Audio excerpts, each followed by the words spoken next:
बिस्मिल्लाहिर्रहमानिर्रहीम। अस्सलाम वालेकुम नादरीन, आप यूट्यूब चैनल देख रहे हैं। मैं इमरान खान हूँ। एक और बड़ी ख़बर है और इमरान खान साहब के बारे में एक नया केस शुरू किया जा रहा है।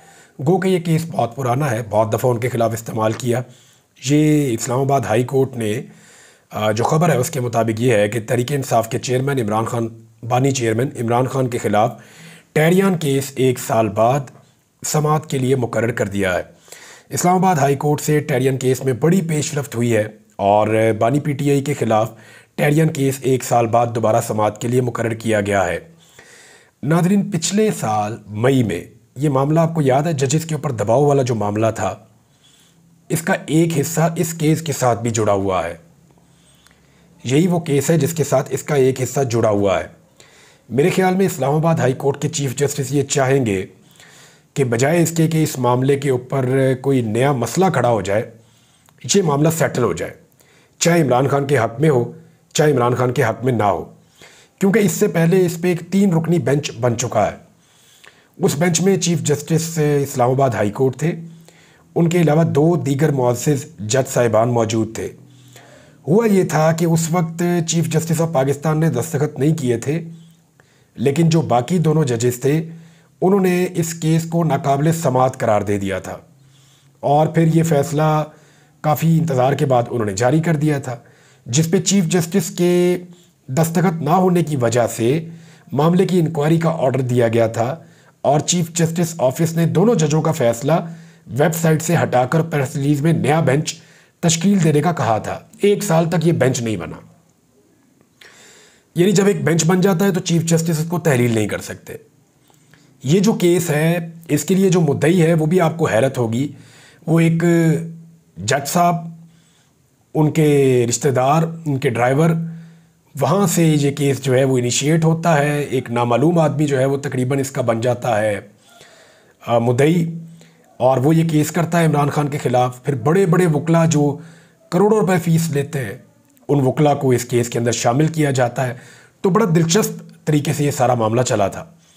तो 2 जज साहिबान ने ये कहा था 3 में से कि जनाब ये तो काबिल समाअत है ही नहीं। और जब 2 जज साहिबान ने फैसला दे दिया अलग, तो फिर चीफ जस्टिस इस फैसले को जारी नहीं कर रहे थे। वहाँ पे एक अजीब सूरत हाल तब पैदा हुई जब 2 जजेस ने अपना फैसला वेबसाइट पर डलवा दिया। तो ये 2-1 से ये फैसला इमरान खान के हक़ में आ गया था। लेकिन उस वक्त जो इस्लामाबाद हाई कोर्ट के चीफ जस्टिस थे, उन्होंने कहा जी नहीं, ये क्योंकि मेरे दस्तखत के बगैर ये फैसला अपलोड हो गया, इसकी इंक्वायरी करवा लेते हैं, बेंच तहलील, मैं नया बेंच बना दूंगा बाद में। अब एक नया बेंच बनाया गया है और ये भी इस्लामाबाद हाई कोर्ट के 3 मुअज़्ज़िज़ जज साहिबान हैं। जस्टिस तारिक महमूद जहांगीरी इसकी सरबराही करेंगे, जस्टिस अरबाज मोहम्मद ताहिर और जस्टिस समन रफ़त इम्तियाज़ इस बेंच का हिस्सा होंगे। 21 मई को इसकी समाअत होगी। देखिए, अब इसके 2 रास्ते हैं। या तो पीटीआई आए और आकर ये कहे कि ये तो काबिल समाअत ही नहीं है और पिछला जो मामला है उसको भी उठा दे कि जी पहले इसकी इंक्वायरी की जाए कि इससे पहले जो बेंच तहलील किया गया, क्या वो तहलील करना कानूनी था या गैर कानूनी था। तहरीक इंसाफ इस मामले को वहाँ ले जा सकती है जहाँ पे एक नया मसला खड़ा हो जाएगा इस्लामाबाद हाई कोर्ट के चीफ जस्टिस के लिए, क्योंकि ये कंट्रोवर्सी उसी तरफ जाएगी। उस बेंच के लिए एक नया मसला क्रिएट होगा। वो जो 2 मुअज़्ज़िज़ जज साहिबान हैं उनके लिए भी और chief justice Islamabad high court उनके लिए भी।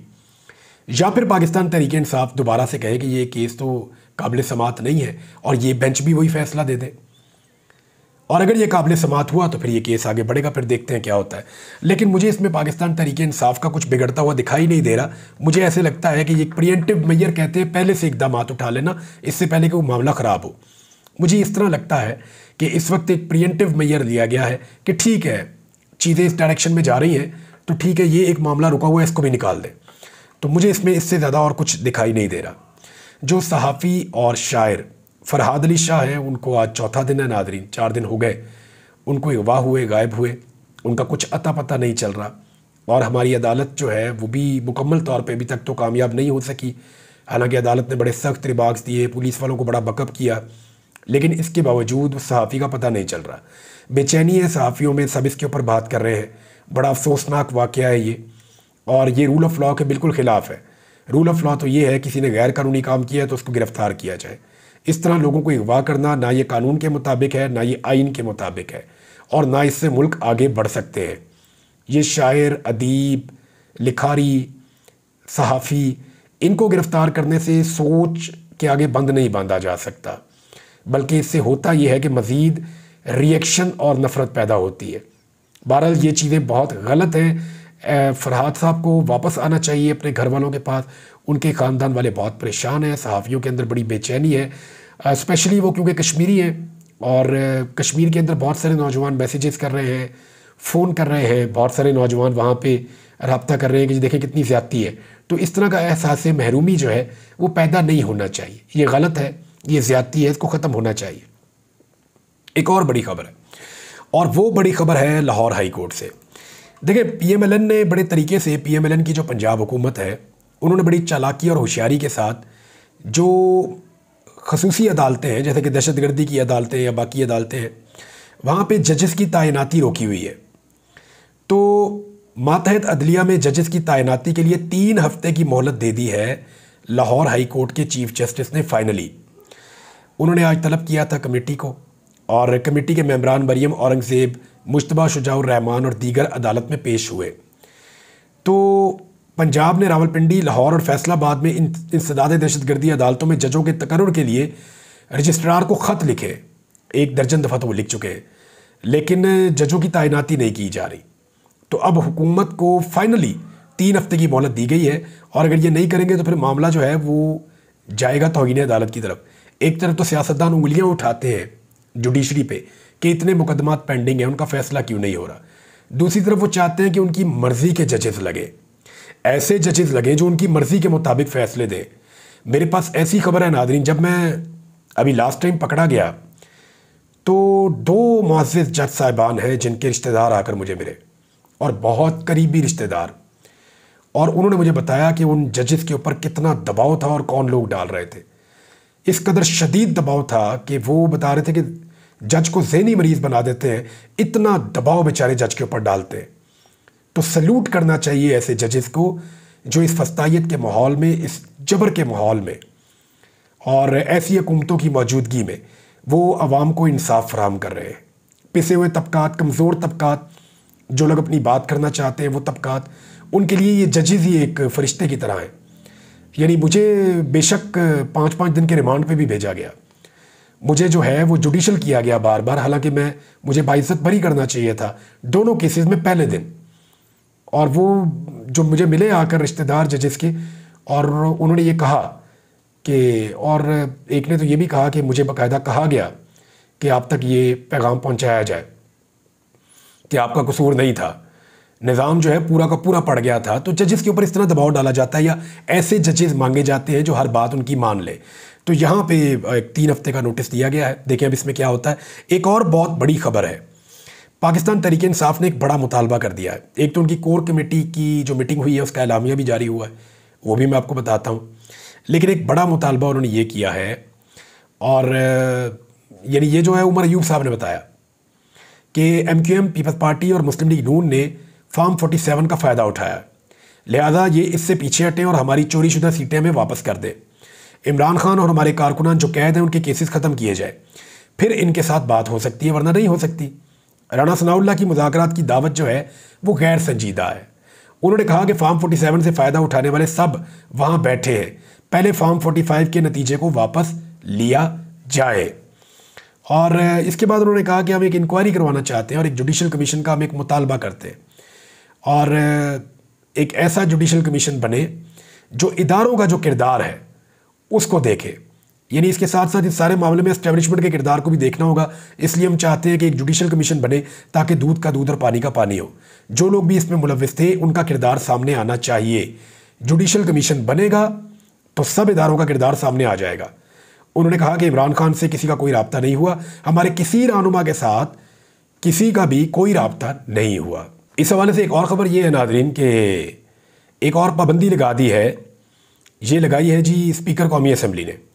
और पाबंदी ये लगाई है कि जो लोग कवरेज करते हैं असम्बली के अंदर, यानी गेट नंबर 1 उसके बाहर से भी मीडिया को हटा दिया गया। कॉरिडोर्स के अंदर जब ये रहनुमा जा रहे होते हैं असम्बली की तरफ या अपने चैम्बर्स की तरफ, तो वहाँ पर रोक कर इनसे बात करते हैं या इनसे सवाल जवाब करते हैं चलते फिरते।